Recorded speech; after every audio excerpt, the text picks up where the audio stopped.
Hello and welcome to the Phantom Zone. I am your host Ghost and I am continuing my MCU Rewatch journey by watching Captain America: The First Avenger. Just like every movie up until this point, I've seen this movie at least a dozen times, but it's been actually quite a bit since I've just sat down to watch this movie from beginning to end, and I love it. I think this might be my favorite MCU movie I've rewatched up until this point. It's definitely up there with Iron Man. This movie is just so good. Having this movie be a period piece and set during World War II is a great idea. Not only does it separate itself from the other origin stories, but it also makes for a more faithful adaptation. We get quite a bit of faithful Captain America comic book lore in this movie. We get the classic wingtips costume along with a World War II look with the helmet, goggles, leather jacket, and pointed shield. His sidekicks, Bucky Barnes and the Howling Commandos, who help him throughout this war to take down Red Skull, Zola, and Hydra, all of which are pretty comic accurate. And we see a young Tony Stark in this movie to help connect this movie to the others, as we know that he had worked on the Tesseract before and helped found S.H.I.E.L.D. and Stark Industries. Just a nice cavalcade of comic book characters. But it's more than just a list of checked off fan service moments. This movie really does a great job of showing who Captain America is. Steve Rogers is different from most characters because he doesn't really go through an arc. He's one of those few characters who is already correctly morally aligned. He doesn't need to learn a lesson on compassion or humility because he already has them. He knows the difference between right and wrong, so I think it's really interesting, especially in later movies, that the writers try to put him in positions where he questions who he's fighting for, not what he's fighting for. He was a test for what was going to be an army of super soldiers, but after the last vial broke and Dr. Erskine was killed, that halted all motion for that plan. Instead, all the US Army got was a guy with basic training, no field experience, and 5 minutes ago he couldn't even do a push-up. They didn't know what to do with him, so they threw him on the road to sell some bonds. Steve does the one thing that will get him into the army and onto the front lines, and as soon as he does it, he gets a national tour. He and Peggy both know he's capable of much more, so after getting turned down by Tommy Lee Jones for a rescue mission, they orchestrate their own. It's clear they didn't believe in him, and this is Steve's first glimpse at organizations not doing what they say they fight for. Speaking of good writing, I never knew that the powerhouse duo of Christopher Marcus and Stephen McFeely, the writers for all the Russo brother MCU movies, so Winter Soldier, Civil War, Infinity War, and Endgame, also wrote this movie. This whole time I had no idea. It's so good and no one talks about who wrote this movie. Maybe because it doesn't have as much sauce as the next two movies, but I think this movie is still really well written. I touched a bit on the comic accurate costumes earlier, but I think the wardrobe in this movie is really good. All of the suits, dresses, and hairstyles do a really good job at establishing what era we're in. Plus the color grading with a lot of this old tungsten lighting on top of these dull, boring sets and backgrounds make you really feel like you're experiencing the magic of the dreary old 40s. The only thing that kind of takes me out of this period piece feel is the lack of smoking. Didn't literally everyone smoke in the 40s, including doctors and especially soldiers in the war? In fact, I'm sure I can find some sort of ad from back then of doctors endorsing cigarettes. See? I mentioned this in a few of my previous videos, but this film came out pre-Disney acquisition, so there's a lot more scenes with alcohol, smoking, and sex in these Phase 1 movies. This movie has a fair bit of alcohol, which is refreshing to see compared to current MCU movies, but not a lot of smoking.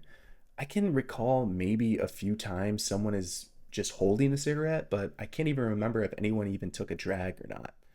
I feel like everyone should be smoking in this movie all the time. General Tommy Lee Jones should always be smoking. Dum Dum Dugan and the rest of the Howling Commandos should be chomping on some cigars. Howard Stark should always be smoking. It's just what people did back then, and upon a rewatch, I never noticed how little of it there actually was. Steve and Peggy definitely have the best romance we've gotten in the MCU so far, and I don't even think it's close. The tension between them is built in a really organic way. I think what's different is that we get to see a bit of the female gaze through the eyes of Peggy. She sees a sweet guy with great morals who just wants to do the right thing. Steve's above the typical 40s masculine behavior. He's actually respectful and even towards women. What? what? That's crazy. What? That's what makes her fall in love with a skinny kid from Brooklyn. Well, that, and I'm sure the super enhancements help too. The scene in the bar is a great example of how big her blinders are for Steve. She literally just pulls up on him to basically say hi and to get his blood pumping. She doesn't even acknowledge the other beautiful man in this room, Sebastian Stan. She only has eyes for Steve. I'm invisible. Not to me, Pookie. Which makes the scene hurt even more when she catches Steve getting freaky with the secretary. Peggy is rightfully upset with Steve because he was talking all this shit about finding the right partner, and she throws it right back in his face. But in Steve's defense, he was pretty much invisible to the whole world for his entire life, so he's just trying to live a little bit. There's actually been a lot of discourse on the internet on if Steve Rogers in the MCU is a 99-year-old virgin. So much so that that talking point has made it into an episode of She-Hulk where Bruce says this. Steve Rogers is not a virgin. He lost his virginity to a girl in 1943 on the USO tour. Even without that line ever being said, I think it's pretty obvious that it was implied he hooked up with at least this girl on tour. I mean, this look says it all, right? By the way, this is the same actor who played Star-Lord's mother in the Guardians movies. Anyway, I think Peggy comes to understand this about Steve after she lets her frustration out by shooting a gun at him, because then she sees the tape of her picture in his compass and she smirks a little, and I can't help but to smile a little bit every time I see that either. Aww. Then the scene when Steve sacrifices himself while talking to Peggy gets me tearing up every time. This movie does a good job of showing us how much they care for one another, even though they never got to be together in the end. And once he wakes up and realizes it's been 70 years since he crashed the plane, his first thought was missing his date with Peggy. Absolutely heartbreaking that Steve and Peggy don't get a happy ending, in this movie at least. I have some miscellaneous things I'd like to say about this movie, so I'm just going to call this segment Some Things. The prosthetics for Red Skull are insane. It's perfect. Hugo Weaving is great in this role. I like how he's been keeping a mask of his face and waiting to reveal it to Captain America. I actually don't know why he waited so long to take off his fake face, but I do appreciate the bits of subtle foreshadowing that he's hiding something, and I think the reveal is pretty worth it in the end. It looks so cool, it's so red, and I have no idea how they hid his nose. The redness of the Red Skull and the black leather coat works so well as a costume, it just looks so sick. I would have liked to see the Hydra army in their typical green and yellow look from the comics, but I get that putting your bad guys in black shows that they're bad guys, and I guess they do look more intimidating in the end.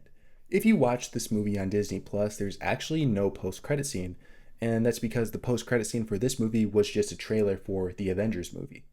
The town in Norway where Red Skull finds the Tesseract is the same town that was attacked by frost giants in Thor, which I think is a pretty cool detail that helps connect this universe together. And I haven't brought this up in any of my other videos this far, but I think the score of this movie is really good. Alvin Silvestri did the score for this movie, and I think he does a great job with the old-timey, militarized marching sounds, as well as the more somber, fleeting musical cues for the emotional moments. Alan Silvestri also did the score for the iconic Avengers theme, which I'll talk more about next week. So be sure to subscribe so you don't miss that video.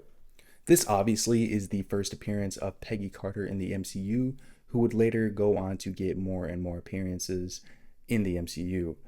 This character has gotten more play recently through the What If series that had an episode where Peggy took the serum instead of Steve, making her become Captain Carter. This character would be brought back as the main character who saved the entire multiverse in both seasons of the show. She also had a cameo in Doctor Strange and the Multiverse of Madness as a member of the Illuminati in live action. I've seen a lot of discourse online, mostly after What If Season 2 came out, about how forced the character of Captain Carter is, and honestly, I don't really care that much.